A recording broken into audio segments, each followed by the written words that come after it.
T-minus 10, 9, 8, 7, 6, 5, 3, 2,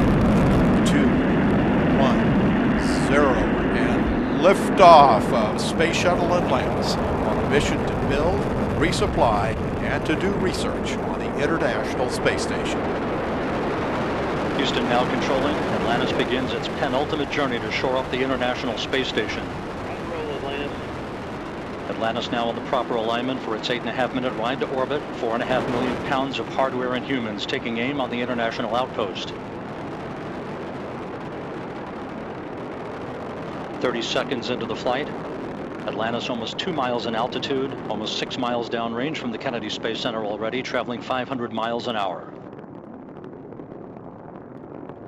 The 3 liquid fuel main engines now throttling back to 72% of rated performance, going into the bucket, reducing the stress on the shuttle as it breaks through the sound barrier.